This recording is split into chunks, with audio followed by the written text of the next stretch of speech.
Bonjour, bienvenue dans ce podcast Essentiel et toi, où l'on parle de toi, théorité essentiellement. J'ai à mes côtés Sandra, mon associée, qui va jouer le jeu de répondre à mes questions parce que ça fait 2 ans qu'elle fait de l'étanchéité, en tout cas au bureau, à faire des études. Elle est au contact tous les jours des des architectes, des clients et surtout des experts en étanchéité. Et aujourd'hui, son avis, son regard est très important pour moi et je voudrais le partager avec vous. Bonjour Sandra. Est-ce que tu peux te présenter brièvement? Donc, comme tu as dit, effectivement, ça fait 2 ans que j'ai découvert le métier. Alors, sans... Oui, du coup, il m'a fallu venir sur le terrain d'abord, voir un peu ce que c'était, parce que du coup, quand j'ai essayé de comprendre ton métier, il essayé de me faire des petits schémas, je comprenais, enfin, c'était très abstrait, on va dire. Et donc, pour comprendre vraiment ce que c'était le métier, le plus simple et le plus parlant, ça a été d'aller sur le terrain, de voir ce qui s'y passait. Pour moi, au début, c'était quelque chose, enfin, c'était un métier un peu un bourrin. Il y a juste à étaler les trucs. Enfin, bon, voilà, je devais porter des gros trucs. Alors, bon, ben, pas de précision, rien du tout, mais bon. Et en fait, en passant sur le terrain, je me rends compte à quel point c'est euh, beaucoup de contraintes dans le sens beaucoup de minutie, beaucoup de précision. On fait pas n'importe quoi avec n'importe quoi. Et plus je découvrais, plus je me rendais compte qu'en fait, il y avait énormément de réflexions en amont. Tout a une explication de pourquoi on pose ça comme ça et pas autrement. Et plus, du coup, c'est intéressant. Et alors, ne connaissant pas le métier, après le terrain, ça suffit quand même pas tout à fait. Donc, on a fait une année où régulièrement on est allé se former avec les fournisseurs d'étanchéité. Et donc là, je me rends compte à quel point effectivement c'est très tout est réfléchi et les couches ne sont pas posées pour rien. Et du coup, les règles du métier que je visualisais comme des gros pavés pleins de contraintes et de ouais, bâtons dans les, enfin, presque mettre des bâtons dans les roues parce que c'est comme ça qu'on fait, on fait pas comme ça, si c'est comme ça, c'est pas bon. Là, on peut pas, enfin bon, bref. Aujourd'hui, je les vois plutôt comme une recette de cuisine. Si c'est pas là, c'est là où, en intervenant sur les chantiers, j'ai pu me rendre compte que quand ça y était pas, il y avait problème. Donc aujourd'hui, vraiment, si je veux réaliser la recette de l'étanchéité de mon toit, eh ben, je suis tous les ingrédients et tout le procédé. Et là, du coup, j'ai un toit étanche.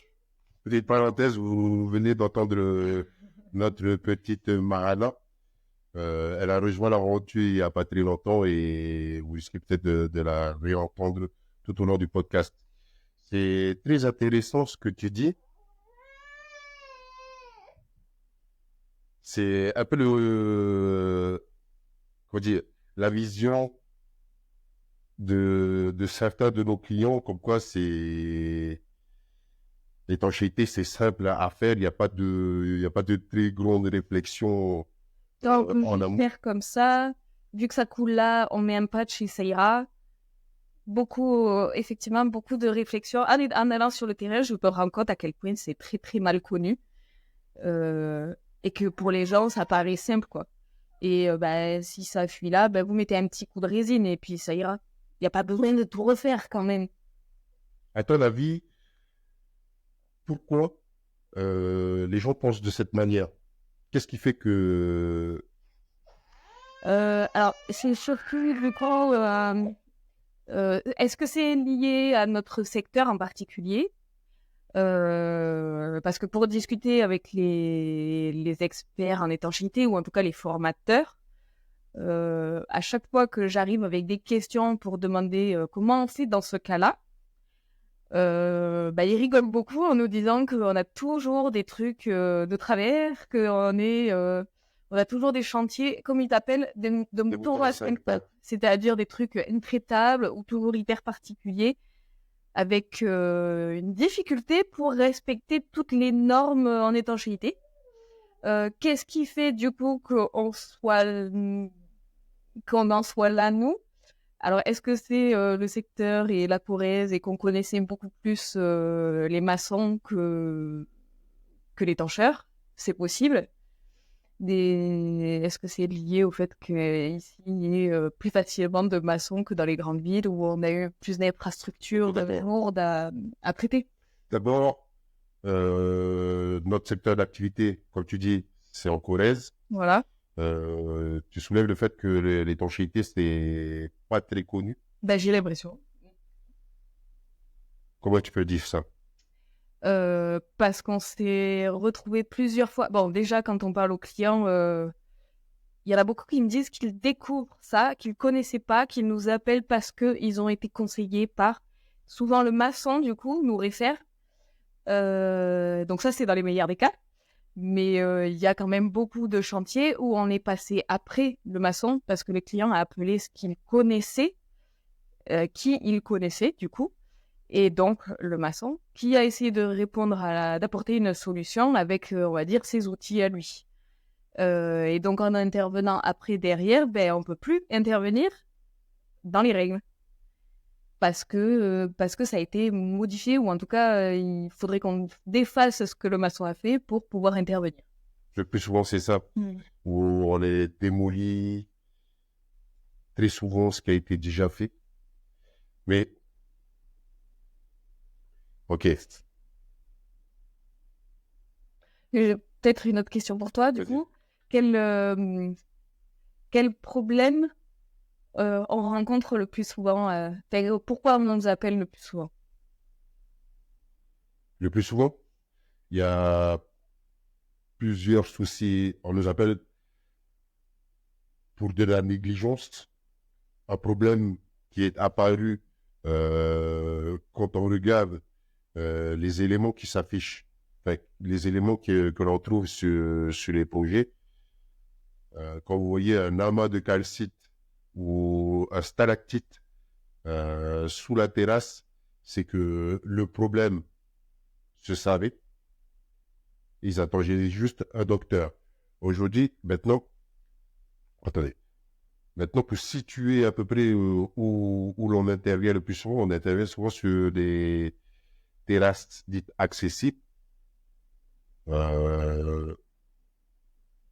Parfois, c'est du carrelage qui est posé à cru. Quand je dis à cru, c'est directement sur la dalle, l'élément porteur. Et c'est pas étonnant pour moi de voir de la calcite sous la terrasse. Aussi, un problème très récurrent, ou en tout cas qui revient le plus souvent, c'est les pieds de garde-corps qui sont fixés directement sur la terrasse sans étanchéité particulière.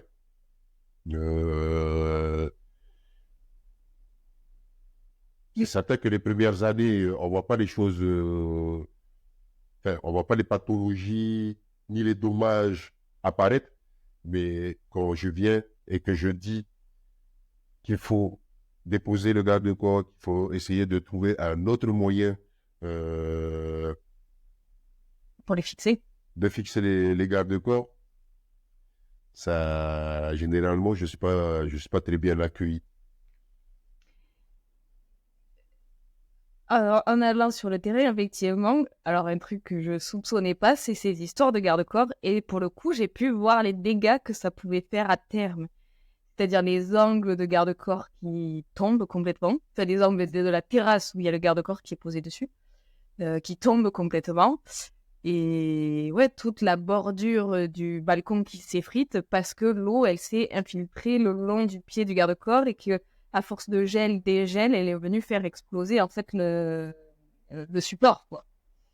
Donc effectivement, là aussi, par rapport à ces histoires de garde-corps, je suis pas sûre qu'il y ait eu beaucoup de concertation avec les étancheurs, et ce qui montre, à mon avis, que le métier de l'étancheur n'était pas intégré complètement, en tout cas là où on est encore une fois. Oui.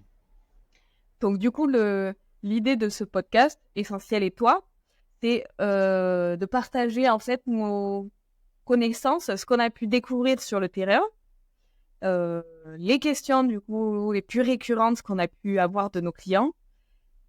Et leurs questions est due au fait qu'ils pour l'instant, ils ont du mal à comprendre pourquoi ça se fait comme ça et pas autrement.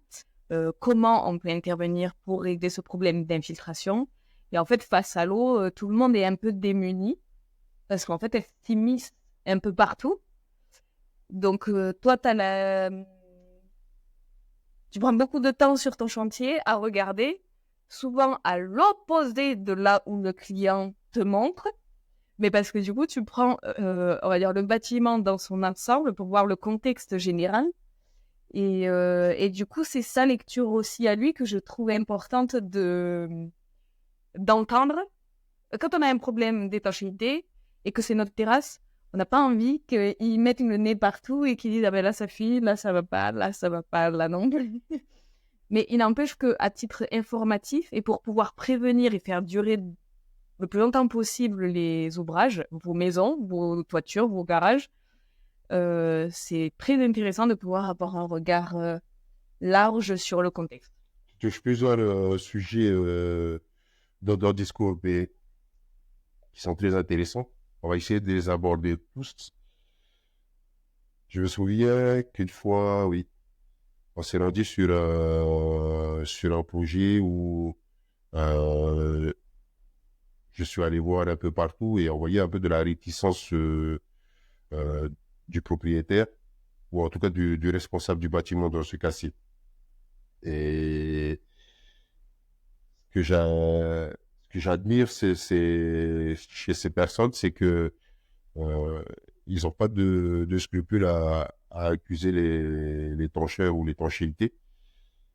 Et le plus souvent, le toit, ou en tout cas la terrasse, est dans un état tellement déplorable que, à leur place, je m'abstiendrai de certaines remarques. Alors, quand tu dis un état déplorable, est-ce que tu peux donner une image? Parce que moi, là, j'en ai une très parlante. Vas-y, parle. Mais Vas-y. on voit des ronces pousser sur le toit, C'est ça. des arbustes. Alors, quand on parle de toit, on parle toujours d'étanchéité, donc de toits plats. Des toits plats avec des gravillons parfois par-dessus. Mais il n'empêche que il n'est pas censé y avoir de racines, de ronces et d'arbres sur un toit. C'est vrai. Ça fait partie d'un exemple. Et ensuite, les mêmes personnes, déjà, ils sont étonnés de ce qui se passe chez eux. Ils comprennent pas pourquoi ça peut fuir ici. Et comment dire? Oui, on les entend accuser les anciens architectes, enfin l'architecte qui a eu l'idée de construire un toit plat à cet endroit-là. Bref, toujours est-il que l'étanchéité est vraiment mal connue dans nos contrées, ou en tout cas dans notre secteur. Je rappelle, on est en Corrèze. La Corrèze avait partie, semble-t-il, d'après ce que j'ai entendu, de la diagonale du vide. Donc, il y a aussi une phrase qui dit que en Corrèze, les oiseaux volent sur le dos pour pas voir la misère du monde. Mais c'est juste dommage parce que j'étais quand même sur des ouvrages qui ont une histoire, qui reflètent la personnalité des anciens. Et ça me peine un peu qu'on ne puisse pas préserver ce patrimoine. Moi, je fais ce travail d'étanchéité. C'est un métier très difficile, mais ce qui me plaît, c'est de voir le sourire de mes clients quand je les quitte et de recevoir des petits mots où la pluie a fait son travail, mais l'étanchéité a réussi à parer. Et parfois, cette douleur que mes clients ont essayé plusieurs fois de résoudre, Et qui n'y sont pas arrivés. Ils ont fait venir plusieurs entreprises, plusieurs corps de métier pour pouvoir apporter des solutions. Et quand je parle de chez eux, c'est littéralement que j'ai enlevé une épine du pied. Ça me fait penser, par exemple, le cas d'une dame, alors qui veut vendre son appartement, qui ne peut pas parce qu'il y a des dégâts des eaux. Et en fait, l'assurance ne veut plus entendre parler de ces dégâts des eaux parce qu'ils ont fait intervenir des réparations dans tous les sens, plusieurs. Ça fait depuis 10 ans, je crois qu'elle m'a dit que ça durait ce truc-là. Donc clairement, oui, il y a des moments où en fait, C'est ça, oui. à force de réparation et de mal s'y prendre et de pas prendre en compte tout le contexte, au bout d'un moment, ça marche plus, quoi. Au-delà de ça, au-delà des problèmes récurrents, au-delà de tout ça, qu'est-ce qui te plaît à me suivre dans cette aventure? C'est justement c'est presque de comprendre ce qui ne se voit pas ou ce que les autres ne comprennent pas. C'est-à-dire qu'au début, j'étais comme tout le monde. Et même encore, du coup, quand je vais sur un toit où tu me dis, bon, alors, à ton avis, ça vient d'où? Je sais pas. Et du coup, tu as ce qui me plaît, c'est de voir la lecture que tu peux avoir, le Sherlock Holmes. Et du coup, avec ton regard, puis du coup, ton silence, ça perturbe beaucoup les clients, mais il prend son temps à tout observer. Et ensuite, tu arrives à dire, c'est là. Et donc, c'est ce côté de trouver ce que personne n'a réussi à résoudre jusque-là, de pouvoir du coup apporter une solution à des gens qui ont essayé, mais tellement de fois. Ils ont d'abord essayé par eux-mêmes, ensuite ils ont appelé quelqu'un qui potentiellement dans leur entourage pouvait les aider. Ça se dégrade tellement à l'intérieur de chez eux et pour eux c'est presque, oui, il y a de l'humidité chez eux, ils nettoient et ça revient à chaque fois. Des problèmes il y en a eu quelques-uns de respiration, de problèmes respiratoires, oui. du coup, liés à cette humidité ambiante et tout ça. Alors, de savoir que finalement, ça peut être résolu, franchement, ouais, ça fait plaisir, quoi. Il y a aussi ce problème d'isolation. Et depuis que la loi climat est passée, je crois avec la RE 2020, Ouais. pour faire suite à la RT 2012, il y a vraiment, il y a le point, il y a, comment dire, ils mettent un point d'honneur à faire de la performance énergétique. Où en sommes-nous par rapport à ce sujet? Est-ce que ça fait partie de notre cœur d'activité, l'isolation? Oui, C'est-à-dire, l'isolation sur les toits plats. Donc, en fait, ça fait partie En fait, un toit plat s'isole par le dessus. c'est ça? Fait. OK. Voilà. Et pourquoi? Pour éviter les problèmes de condensation. Parce que, On a moins de risques en isolant par le dessus que par le dessous. explique Euh, le plus clairement possible, tu peux? on va essayer. Du coup, quand on isole par le dessous, en fait, on a la dalle. C'est souvent des toits terrasses en béton. Donc la dalle qui va être froide, elle a la même température que l'air extérieur. Quand j'isole par le dessous, donc, ma dalle est froide et elle rencontre tout cet intérieur avec l'isolant qui est beaucoup plus chaud. Et en fait, je peux avoir de la condensation entre l'isolant à l'intérieur et la dalle froide qui est à l'extérieur. Le fait d'isoler par le dessus permet de protéger du coup la dalle en béton aussi, qui fait qu'elle garde une température, l'isolant fait tampon entre la température froide à l'extérieur et du coup le chaud à l'intérieur. Donc comme elle est dans cette enveloppe un peu plus chaude, il y a beaucoup moins de condensation en fait au niveau de la dalle en elle-même. Ok. Est-ce qu'il y a des... Comment dire? Toutes les terrasses s'isolent? Alors, il y a, du coup, si on écoute le client, aucune voudrait être isolée. Il n'empêche que Pourquoi? si vous avez un local, Attends, pourquoi ils veulent pas se faire isoler? parce que ça coûte plus cher, parce qu'ils ont prévu d'isoler par le dessous, donc s'il n'y a pas besoin d'isoler par le dessus pour eux, donc ils veulent juste de l'étanchéité, c'est tout.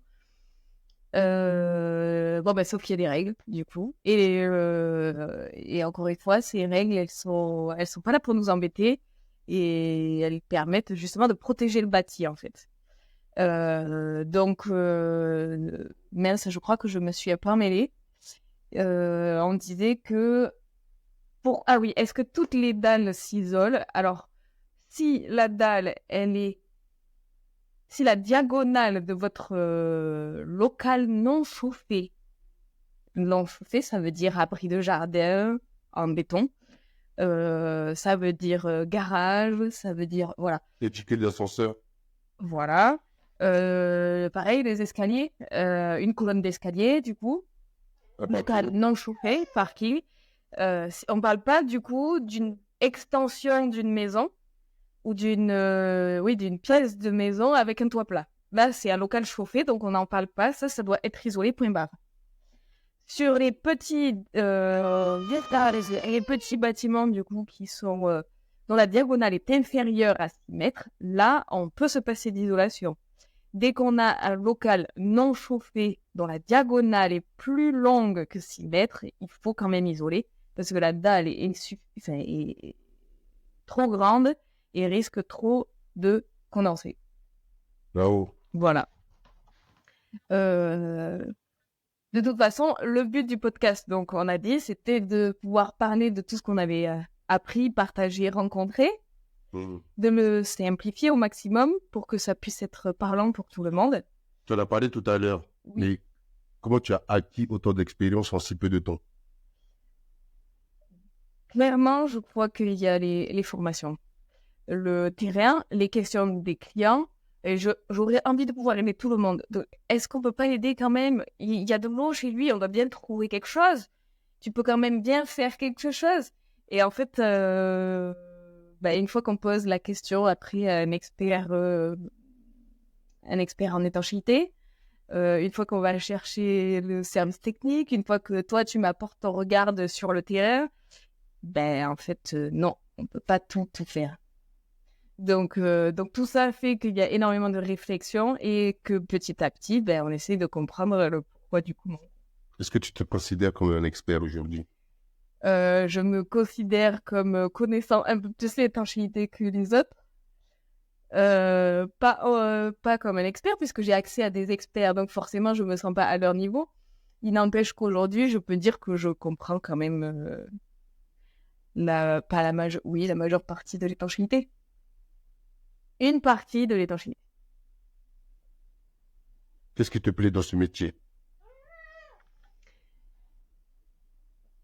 C'est pouvoir apporter la solution du coup à des gens qui sont en recherche depuis longtemps. Une anecdote à ce sujet?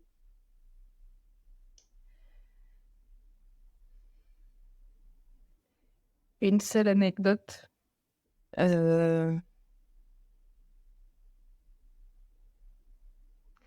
Et du coup, une maison en pierre, une vieille maison en pierre avec une extension en toit plat, une vieille étanchéité dessus. Alors pour le coup, chance pour ces personnes-là, il y avait déjà eu de l'étanchéité, donc ça avait été très bien fait il y a très longtemps. Il n'empêche que ça arrivait, je sais pas, ça avait au moins 40 ans, peut-être. Et donc ça arrivait, l'étanchéité arrivait à son terme. Il y avait, je crois, une infiltration au niveau de l'angle de la salle de bain. L'extension, c'était la salle de bain. En fait, je me rends compte à quel point l'étanchéité est importante en voyant après le sourire une fois que le travail est fait qu'il a plu et qu'il n'y a rien dans la maison, enfin dans la salle de bain. Oui, c'est vrai. La plupart des gens se plaignent dès que c'est un toit plat qu'il y a de l'eau qui stagne sur le toit. Il y a certains qui disent que c'est normal et il y a d'autres qui disent qu'il vaut mieux évacuer toute cette eau. Quelle position tu as et qu'est-ce que tu peux en dire à ce sujet? Alors, au tout début, je ne comprenais pas qu'il puisse y avoir de l'eau sur le toit. Après, effectivement, c'est un toit plat.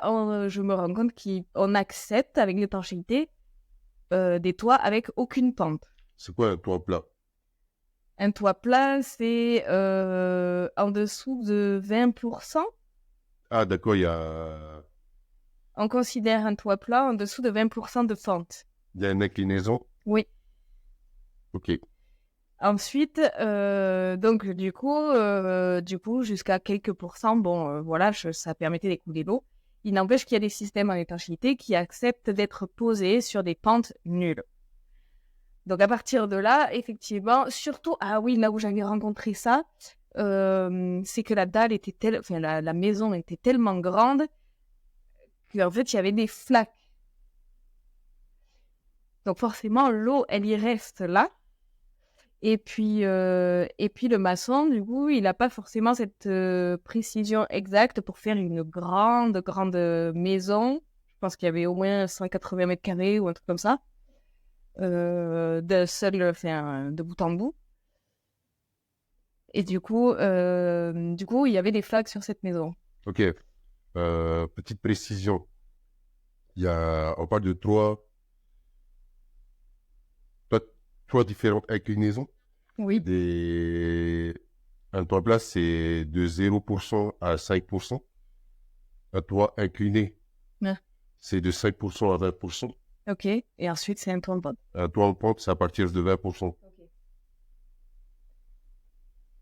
Et on est amené aussi à travailler sur pas des toits, mais des parois. Parois enterrées, c'est vrai. Parois enterrées. Donc là, on est complètement vertical, ouais. Voilà. Et qu'est-ce qui fait, et surtout, comment on peut éviter que l'eau stagne? Sur le toit? Oui. Nous, en tant qu'étancheur, notre étanchéité, elle suit le support. C'est souple et c'est fin, ça fait 4 mm au plus. Donc en fait, si j'ai une bosse au milieu, ça suit. Donc comment on fait pour éviter que ça stagne? Clairement, on vérifie que le support soit droit avant de pouvoir, enfin droit, en tout cas qu'il n'y ait pas de fausse pente ou de creux ou quoi que ce soit. Donc ça veut dire qu'avant d'intervenir sur un chantier, en fait, on vérifie qu'on peut bien poser l'étanchéité dessus. Auquel cas, on demande au maçon de rectifier le tir, on va dire. Tout à l'heure, tu dis que tu as le pouvoir le pouvoir que tu as pour supprimer les flaques d'eau, c'est de vérifier le travail du maçon. Oui. Et comment ça se formalise? C'est avec, j'allais dire PV de réception. Non, ça c'est après nos travaux, mais ça s'appelle une réception du support. C'est-à-dire que du coup, une fois que le maçon est intervenu, l'étancheur vient pour réceptionner le support, valider si oui ou non il peut poser son étanchéité. Ça se fait dans le neuf, quand il y a eu des travaux de maçon avant. Tout à fait. Et comment tu fais en rénovation vu que le maçon, soit il est déjà à la retraite ou... Et en rénovation, c'est toujours un peu plus compliqué parce que souvent, on ne sait pas ce qu'on va trouver quand on dépose ce qu'il y a dessus. Donc là, on compte sur notre podcast pour expliquer, le pourquoi du comment et pour que le maximum des personnes puissent être au fait des surprises qu'il puisse y avoir. Admettons maintenant, comment dire,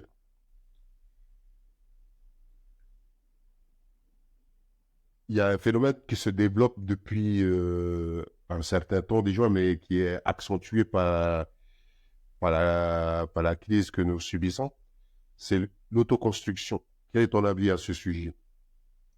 Alors, mon avis, il s'est forgé avec les assureurs.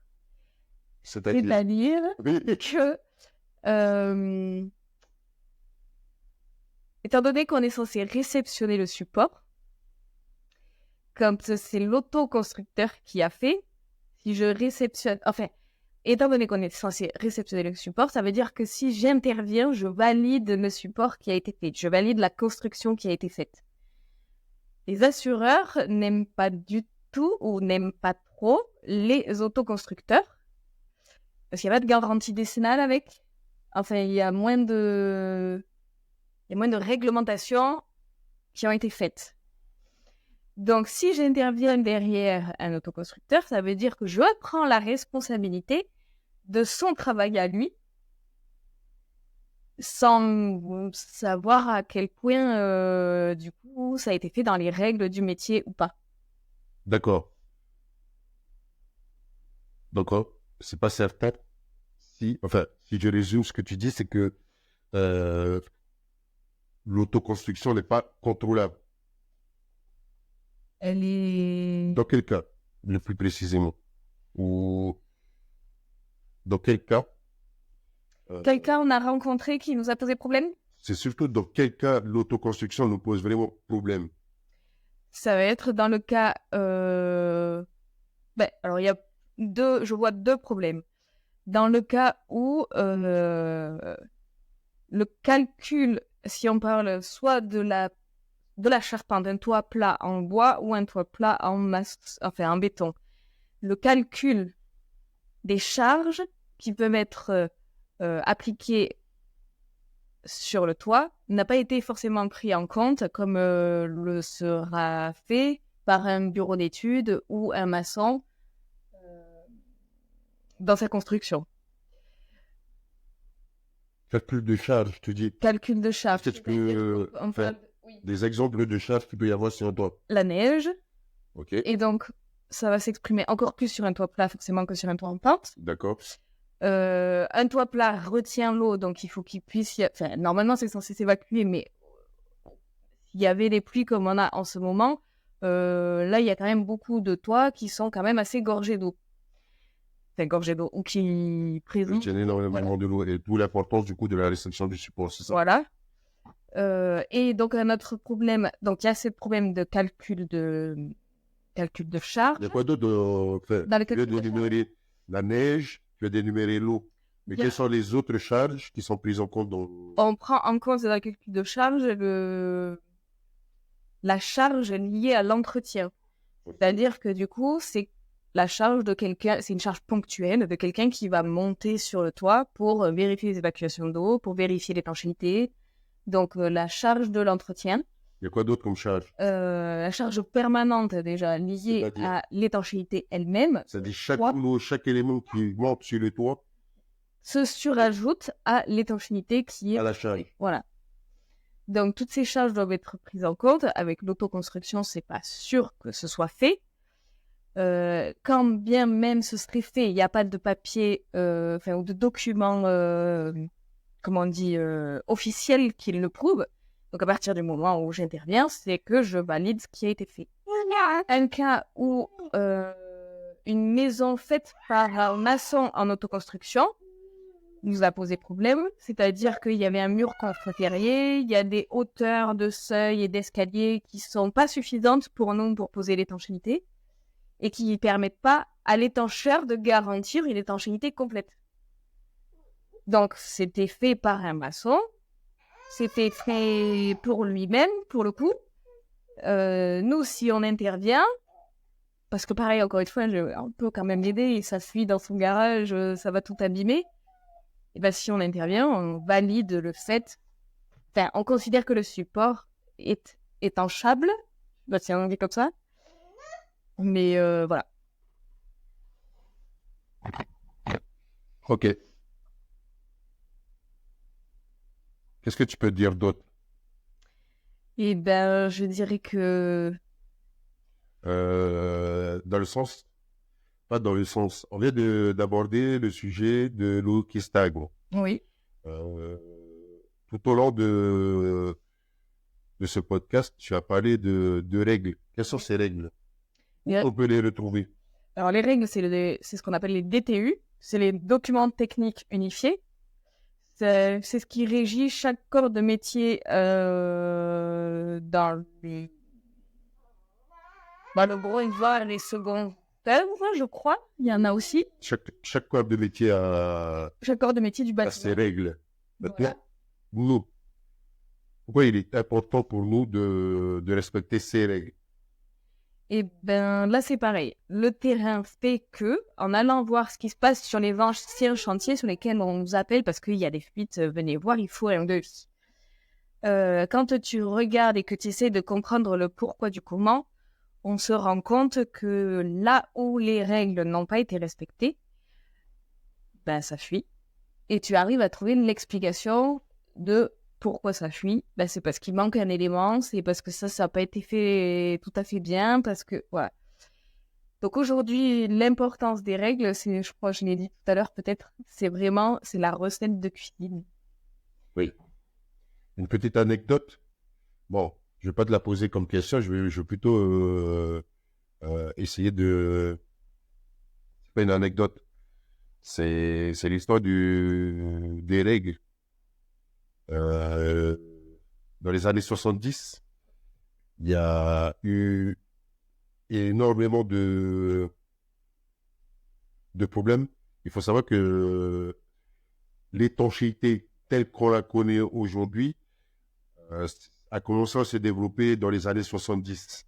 Et les premières réglementations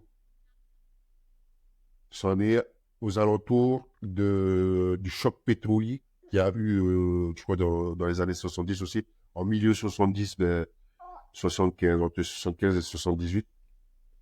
Et les assurances, ils ont tapé du poing sur la table et ils ont imposé qu'on mette en place des règles. Euh, Là où je vais rejoindre Sandra, c'est que, comment dire, on a quand même des personnes qui se sont assis autour d'une table et qui ont commencé à réfléchir à la meilleure manière d'apporter des solutions sur divers problèmes rencontrés sur les toits. Et aujourd'hui, on a juste notre travail, c'est juste de respecter ces règles parce que c'est pas un métier facile. Il y a énormément c'est un travail très physique. Il y a énormément de démolitions. Et on retrouve parfois des complications techniques.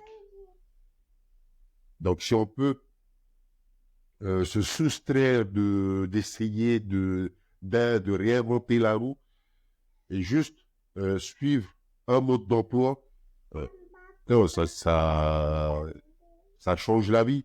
Et puis, comment dire, j'ai toujours eu à cœur d'apporter du bon travail.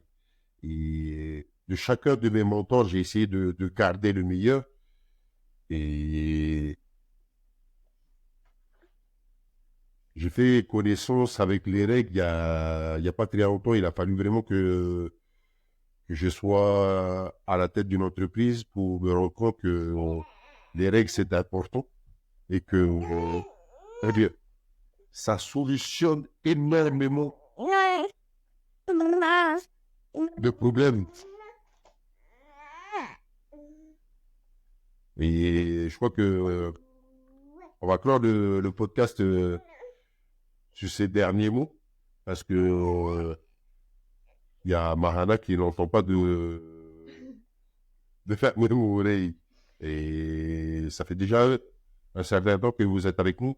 J'espère et nous espérons que ça a généré en vous des questions. Si vous en avez, n'hésitez pas Allez partager. à les partager par tous les moyens possibles. Peut-être si vous êtes sur YouTube, vous avez juste à commenter. Si vous êtes sur plateforme de podcast, vous avez juste à cliquer dans les commentaires et partager vos opinions. En tout cas, pour cette première, si vous nous avez écoutés jusqu'à maintenant, merci. Merci. N'hésitez pas à nous faire remonter, comme je vous disais à l'instant, Votre avis? votre avis. Le dernier mot pour la fin, Eh Romain? ben, on espère que ça vous aura éveillé à certains sujets, à certaines réflexions, que vous aurez envie d'en savoir plus et qu'on pourra vous éclaircir vos questions. Mahana, un dernier mot?